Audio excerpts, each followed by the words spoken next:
Salut à tous, je suis super contente de vous retrouver pour la première vraie vidéo de cette chaîne. Parce que les deux précédentes n'étaient pas vraiment très élaborées. Enfin voilà. Donc cette chaîne va être spécialement dédiée à la série Arrow. Et donc aujourd'hui je vais vous faire part de mon avis sur l'épisode 6 de la saison 4 qui est passé mercredi soir dernier, imaginez.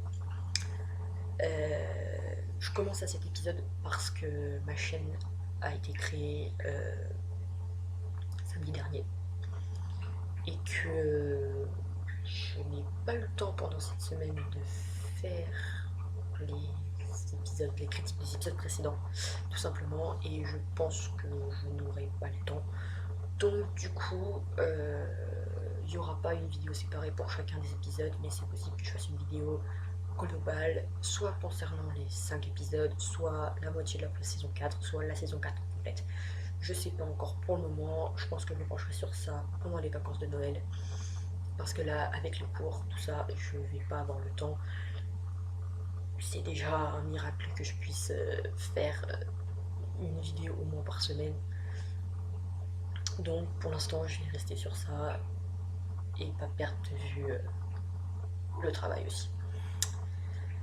Donc c'est parti, je vous laisse avec la vidéo et donc avec mon opinion sur l'épisode de la saison de l'épisode 6 de la saison 4. Donc premièrement, l'une des choses qui m'a vraiment bien plu dans cet épisode, c'est le fait qu'on ait le retour de Sarah. C'était un personnage qui m'avait manqué, qui donnait un peu du peps à la série dans la saison 2, enfin depuis son introduction dans la Team Arrow. Et j'ai trouvé bien que après l'épisode 5 où elle a été ramenée des morts, qu'elle puisse refaire part aux missions qui sont faites par le groupe. Et je trouve que c'est cool parce que, enfin, voilà, ça fait un personnage féminin de plus dans l'équipe. Et voilà. Mais le fait qu'elle réagisse de la même manière que Théa, puis, est dommage, je trouve. Ça aurait été, pour ma part, ça aurait été mieux que chaque personne qui rentre dans le puits ait un comportement différent à la sortie. Mais ça aurait été, je pense, compliqué à faire, à mettre en place pour la série. Ensuite, un point que j'ai trouvé relativement négatif, c'est les tensions qu'il y a eu dans le couple Oliver-Felicity à cause du message de Ray. Alors Oliver et Felicity, vous le sachez directement, c'est mon couple préféré. Je suis à fond sur eux depuis l'introduction du personnage de Felicity dans la série, soit l'épisode 3 de la saison 1. Et depuis ce moment-là, je suis comme une dame dès que je les vois ensemble. Enfin bref. Et donc le message de Ray a amené quelques tensions parce que Felicity était beaucoup plus concentrée sur le fait de retrouver Ray plutôt que sur sa relation avec Oliver. Et voilà, ça a amené un peu de piment dans la série, dans l'épisode. Mais c'est sans danger, je pense.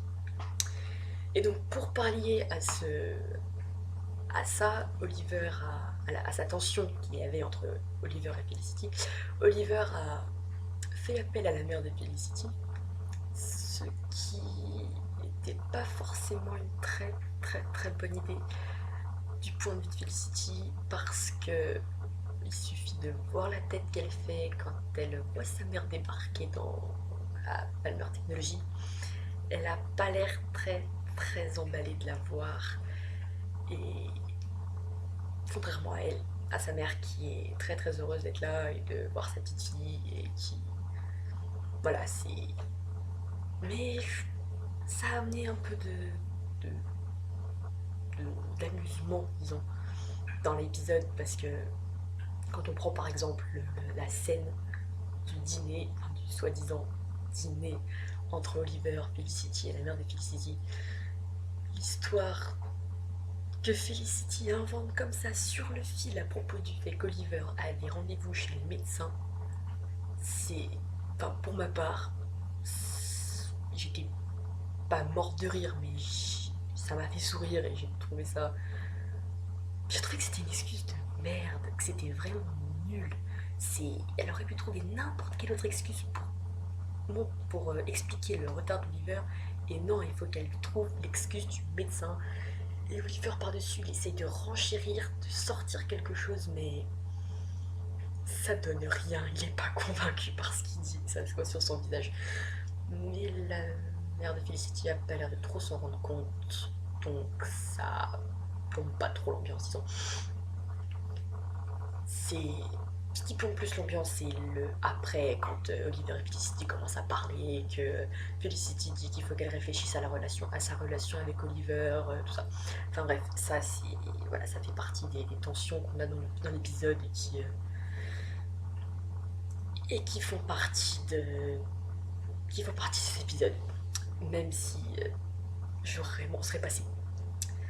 Ensuite, on a très fortement remarqué que depuis l'intervention de Felicity dans l'épisode, je sais plus si c'est le 3 ou le 4, l'intervention de Felicity entre Oliver et Dig, qui clairement ne pouvait plus collaborer à cause du comportement d'Oliver dans la fin de la saison 3 quand il a rejoint la Ligue des Assassins. Et je trouve que c'est bien que Felicity à ce moment-là se soit intervenue et on a pu remarquer que Diggle était à nouveau là pour Oliver, entre autres quand Oliver quitte l'appartement pour laisser du temps à Felicity pour qu'elle réfléchisse tout ça, et Diggle est là pour lui redonner espoir, lui redonner confiance en lui. Et je trouve que c'est vraiment bien parce que je pense que si Diggle n'avait pas été là, il aurait pu lâcher les bras, enfin baisser les bras plutôt, et je trouve que c'est pas plus mal. Ensuite, une autre scène que j'ai beaucoup appréciée, c'est avec le manager de campagne d'Oliver. Je sais pas si on dit ça comme ça, enfin, le gars, le stagiaire qui s'occupe de la campagne municipale d'Oliver. Quand au début de l'épisode, ça doit être dans les 20 premières minutes, le manager demande à Théa si ça l'a dit d'aller tester le restaurant où il est censé faire son meeting, et que en réalité c'est pas forcément que pour le tester, c'est aussi une excuse, un prétexte pour inviter Théa à un rendez-vous. Et je trouve cette scène plutôt cool parce que enfin pas vraiment cool, mais c'est on voit que Théa refuse l'invitation contre son gré, et on se dit quand même que cette famille, parce qu'Oliver avait, il me semble, fait un truc un peu de ce genre, enfin, avait repoussé Felicity à la contre-sentiment, et ça nous a fait poireauter une saison de plus d'ailleurs. Enfin bref, on retrouve comme dans chaque épisode 1 de la saison 1, des flashbacks sur le passé d'Oliver pendant son exil forcé. Et contrairement à l'épisode précédent, les flashbacks ont été strictement inutiles. Ils n'auraient pas été là, ça aurait rien changé, mis à part le temps de l'épisode. Voilà. Alors que si on prend les flashbacks de l'épisode précédent, donc l'épisode 5, on remarque dans cet épisode, dans les flashbacks de cet épisode, on découvre la façon dont John Constantine et Oliver se sont rencontrés, ce qui permet une pseudo-introduction au personnage de Constantine dans la série, qui est un crossover avec la série Legend of Tomorrow. Voilà. Donc voilà, les flashbacks ont vraiment été inutiles, mis à part qu'on a pu se rendre compte que le mec pour qui Oliver Post est vraiment un connard de première classe et qu'il assume rien. C'est un lâche, il utilise ses esclaves, je pense, pour attaquer Oliver.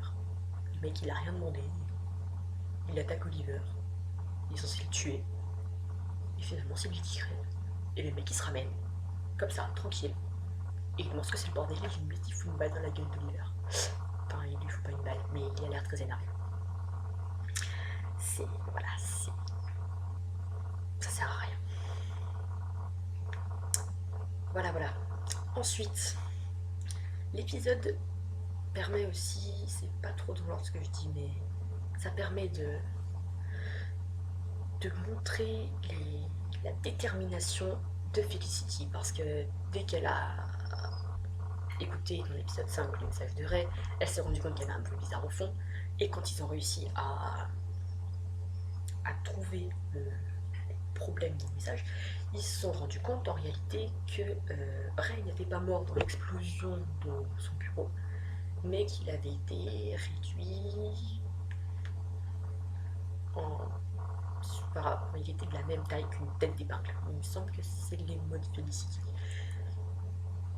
Et cet épisode nous montre la détermination de Felicity à le retrouver et à le sauver, que ce soit avant ou après qu'elle ait découvert que ce soit Dark, que c'est Dark qui le retenait prisonnier dans une boîte sur son bureau. Enfin, ça aurait d'ailleurs été étonnant que ce soit pas lui qui le retienne, je pense. Et puis c'est lui le méchant principal, le seul méchant pour l'instant d'ailleurs.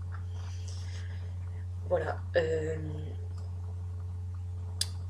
Donc voilà, j'ai trouvé que c'était, même si c'est je reviens encore aux tensions, c'est cette détermination qui a amené ces tensions dans le couple.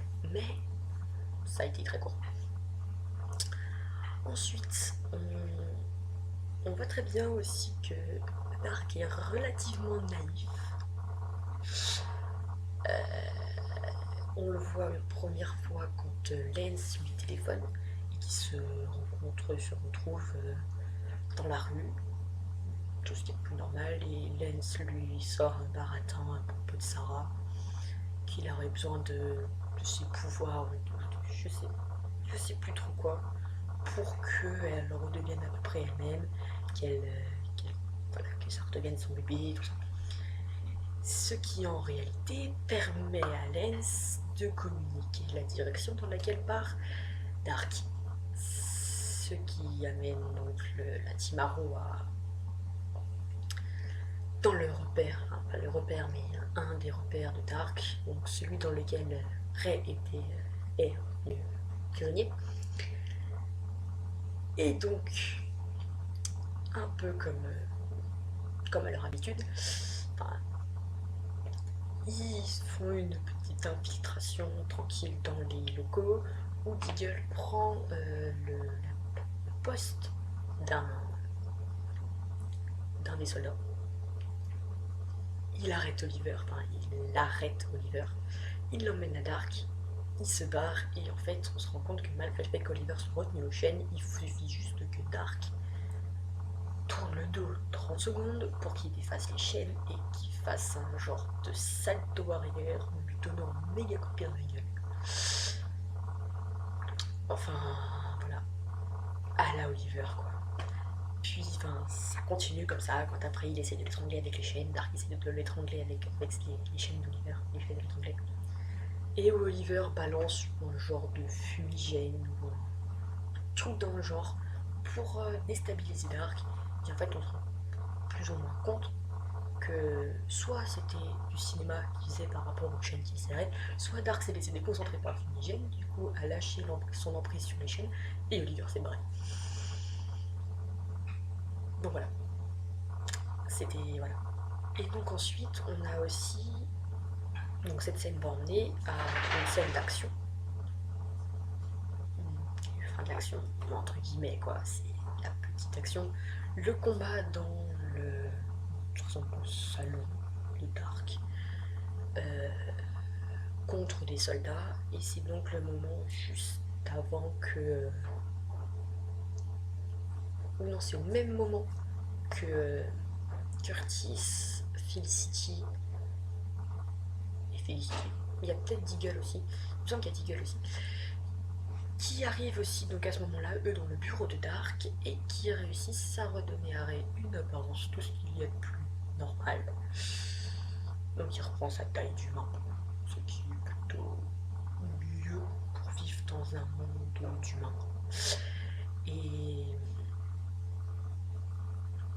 Et pendant ce temps, donc, il y a la scène avec Sarah, encore une fois, qui tue un mec. Voilà, comme Théa. Sauf que Théa, il y avait Oliver qui l'a contrôlé, et là, Sarah, personne ne contrôlait. Donc c'était un peu... Voilà, un peu moyen, disons. Il y a aussi une scène très très étonnante entre Oliver et Ray, où, contrairement à la fin de la saison 3, où Oliver... Enfin, la saison 3, où Oliver ne pouvait pas blairer Ray, il avait l'air plutôt amical avec lui. Alors je sais pas si c'est parce qu'il a été retenu pendant un certain temps dans un cube de verre, ou si c'est parce qu'il a gagné par rapport à lui, parce qu'il a fini avec Felicity il paraît, ou si c'est pour une autre raison X ou Y, j'en sais rien. Honnêtement, j'en ai un peu rien à faire. L'essentiel, c'est que Felicity ne décide pas de plaquer Oliver, qu'ils restent ensemble et que Red reste juste un ami pour elle. Sinon, ça va pas aller. Voilà. Sinon, ensuite, on a vers la fin, sur la fin, après l'incident que Sarah a eu, Sarah donc prend la décision de partir à Central City, rejoindre sa mère, et je trouve que c'est dommage parce que Laurel l'a fait revenir dans l'épisode 4. Dans l'épisode 5, elle est pas elle-même du tout. Elle l'a fait même revenir à l'épisode 3. En fait, il y a un épisode où elle est retenue dans la cave, dans une cave, la cave de l'immeuble de Laurel, il me semble, avec des chaînes, où son père veut la tuer. Après, il y a l'épisode, elle se barre à la fin de l'épisode, elle veut tuer une fille parce qu'elle ressemble à Théa. Bref, les seuls moments où on a vu, les seuls longs moments où on a vu Sarah, elle n'était pas elle-même. Et le seul épisode où elle est à peu près elle-même, à peu près, on la voit qu'un épisode, et après elle décide de partir. Donc d'après ce que j'ai lu sur internet, tout ça, elle va rejoindre la Team Flash. Mais comme j'en suis pas là dans Flash, je peux pas confirmer. Ni démentir. Enfin, ça veut dire la même chose. Enfin bref. Je m'embrouille. Sinon, regardez bien pour la fin, on a une scène relativement étrange, disons, entre Lance et la mère de Felicity, que d'ailleurs j'appelle la mère de Felicity depuis le début de cette vidéo alors qu'elle s'appelle Donna. Enfin bref. Une scène de flirt entre les deux personnages qui pourrait nous laisser penser à un rapprochement sentimental entre les deux personnages. Mais c'est qu'une supposition et ça ne veut strictement rien dire. Mais voilà, c'était quand même un peu étrange. Sinon, on a eu ma scène préférée, je pense, de tout l'épisode, la scène Holly City à la fin, où il commence à parler. On voit Oliver étendu sur le lit. Enfin, bref, c'était génial pour moi. Et Felicity qui commence à raconter des trucs, enfin, qu'il faut qu'ils discutent, qu'ils mettent au clair certains points, tout ça. Enfin bref, comme un couple qui vient d'avoir une embrouille. Et c'est cool, je trouve. Parce qu'après, ils se réconcilient. Et puis ils s'embrassent et tout va bien et tout est redevenu normal, comme avant. Et ça, c'est juste génial. Enfin bref. Voilà. Et on ne m'attarde pas plus sur ça parce que sinon je pourrais faire, je pense, une vidéo d'1 heure sur cette scène. Et ce serait pas possible parce que ça prendrait beaucoup trop de temps. Et sinon, pour finir quasiment, on a une fin qui est relativement très étrange, avec Dark qui déplie un genre de plateau du jeu. On dirait un circuit informatique. Enfin, c'est très bizarre. Il pense pouvoir déceler la position de la team. avec ce plateau. Enfin, j'ai pas trop compris le truc. C'est pour ça que pour moi c'est une fin très étrange. Je vois pas trop où ça va me mener. Je vois pas où un plateau de jeu peut trouver la position d'une personne. Mais à mon avis c'est pas un plateau de jeu. Enfin, ça y ressemble. Pour conclure, dans l'ensemble l'épisode est relativement cool. Avec un peu d'action, des larmes aussi. Enfin, ça dépend des personnes. Moi je sais que j'ai failli pleurer. Enfin, pas vraiment. Bref, j'étais triste, disons. Et voilà, j'ai pas grand chose d'autre à dire là-dessus. Euh, c'est tout. Voilà, j'ai pas. Donc voilà. Donc c'est la fin de cette vidéo. Je m'excuse pour la qualité du son et de l'image qui vont sûrement être relativement très médiocres, voire même quasiment nulles. Mais je filme avec la webcam de mon ordinateur portable et j'enregistre le son avec le micro de mon ordinateur portable parce que je n'ai pas de caméra ni de micro pour réaliser ce genre de vidéo. J'essaye de parler le plus fort que je peux, j'ai essayé de parler doucement. Je sais pas trop ce que ça va donner, je verrai bien. Enfin, on verra bien. Si je parle trop vite, dites-le moi dans les commentaires. Si je parle pas assez fort, dites-le moi dans les commentaires aussi. Voilà, s'il n'y a pas assez de luminosité ou quoi, pareil, dites-le moi. Si vous avez une critique positive, négative, dites-le moi. Si vous avez des suggestions à me faire, des conseils à me donner, n'hésitez pas à me le dire. Je mettrai mon adresse mail, l'adresse mail qui va avec cette chaîne, soit dans la vidéo, soit dans la description. Donc lisez bien la description. Et voilà, n'hésitez pas à vous abonner, à mettre un pouce bleu. Et moi je vous dis à bientôt pour une prochaine vidéo. Salut à tous!